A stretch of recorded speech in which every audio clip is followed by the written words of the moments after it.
नमस्कार दोस्तों। कहानियों की श्रृंखला में आज सुनेंगे वरिष्ठ लेखिका प्रतिभा सक्सेना जी की कहानी संशय। तो आइए सुनते हैं कहानी। घर में घुसते ही सुदीप ने पूछा, क्यों रमा, वह कौन था जो बस में तुम्हें नमस्ते कर रहा था? मुझे नहीं पता। उसने तुम्हें नमस्ते की? ऐसे कोई किसी को नमस्ते करता है? रमा को हंसी आ गई। पता नहीं कौन है, मुझे खुद ताज्जुब होता है।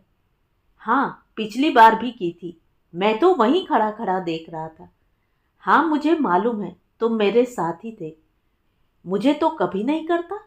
अच्छा, हो सकता है, मैंने ध्यान नहीं दिया।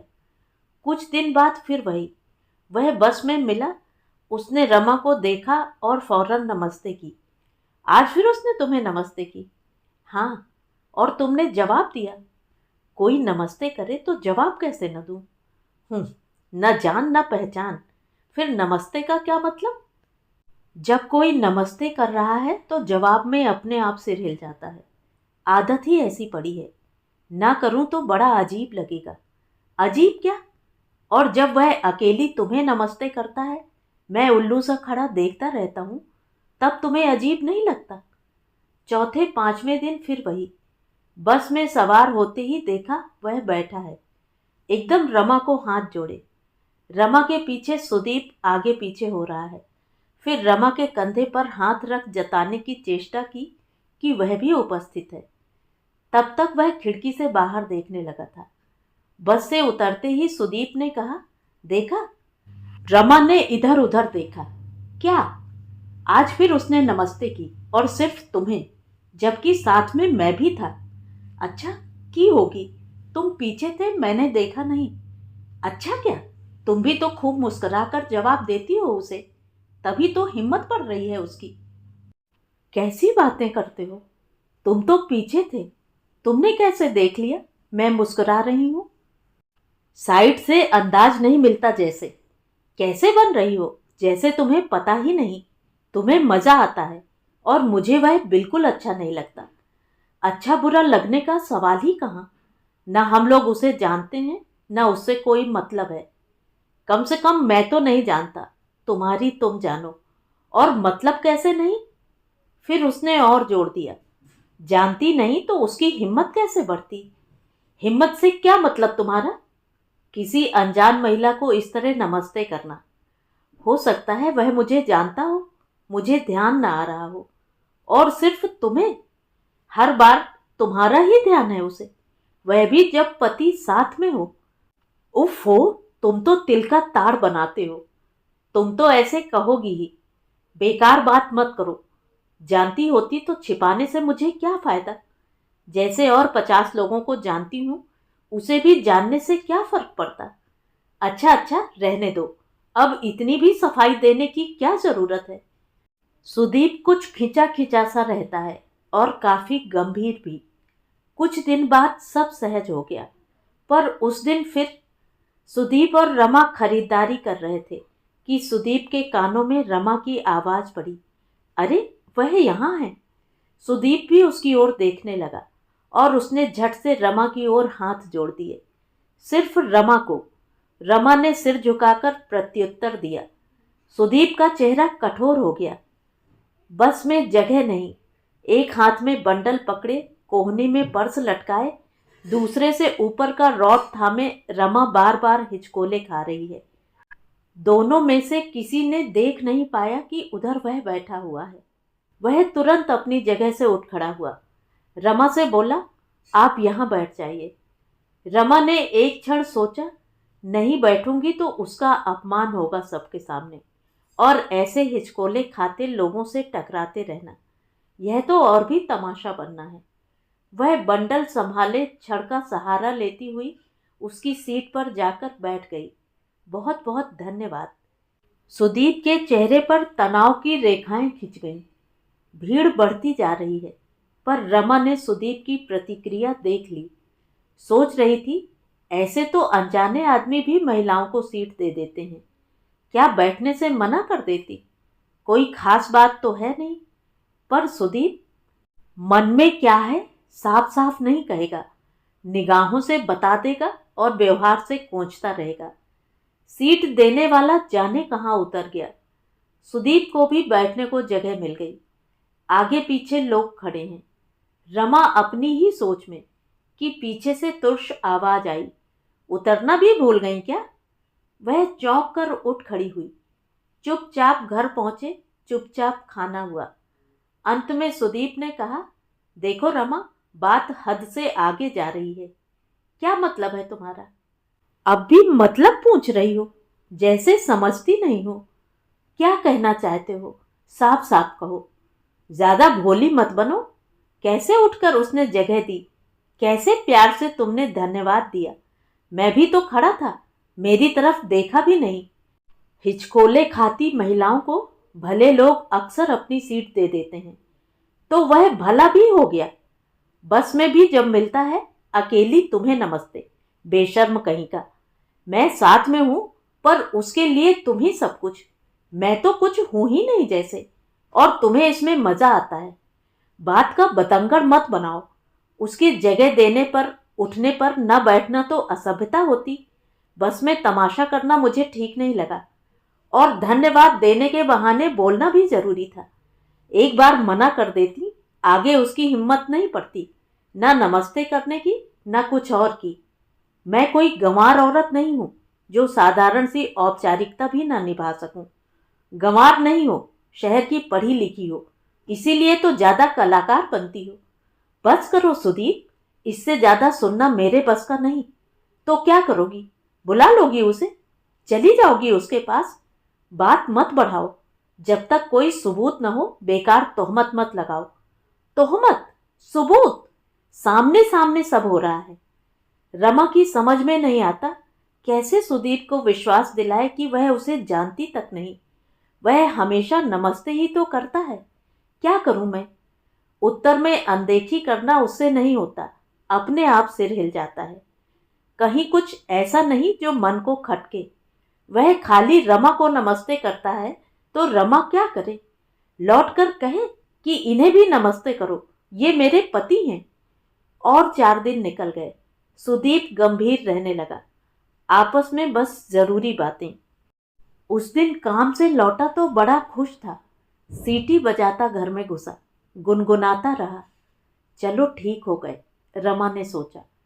सुदीप ने ही चुप्पी तोड़ी। रमा, तुमने उसे कभी अपने घर में देखा था? वही जो तुम्हें नमस्ते करता है। अब यह कैसी बात? पिताजी के पास कॉलेज के इतने लड़के आते हैं, मैं किसे किसे देखती फिरूं? ठीक है। देखो, मैंने एक बार कह दिया कि मैं उसे नहीं जानती। अब तुम नई नई बातें मत निकालो। हाँ हाँ, तुम कैसे जानोगी उसे? यह कैसी टेढ़ी बात? क्या मतलब है सुदीप? रमा को बड़ा अजीब लग रहा था। सुदीप कहने लगा, तुम्हारे पिताजी का स्टूडेंट रहा है वह। 2-1 बार तुम्हारे घर गया, तभी देखा था उसने तुम्हें। अच्छा, आज पता चल गया? क्या? कि वह कौन है? कैसे पता चला?